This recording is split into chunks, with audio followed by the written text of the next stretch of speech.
vtáčej perspektívy sme vám ukázali jednu dedinku, v ktorej sa momentálne nachádzame. Nachádzame sa v obci Lutila pri Žiari nad Hronom. A s Barborkou by sme vám radi ukázali jeden krásny dom, ktorý nejedného chytí za srdce.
Tento netradičný dom je naozaj veľmi zaujímavý. Čo povieš, Barborka? Čo sa tebe najviac páčilo? Ja ani neviem, kde začať, či je to tá spálňa na poschodí, alebo tieto krásne múry, ktoré sú vlastne z pôvodnej sípky.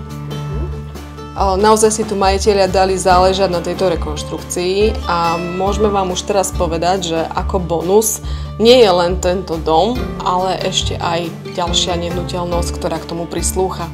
Takže budem sa tešiť ja a Barborka Šišmišová, moja nová realitná asistentka, na obhliadku kde? V Lutile.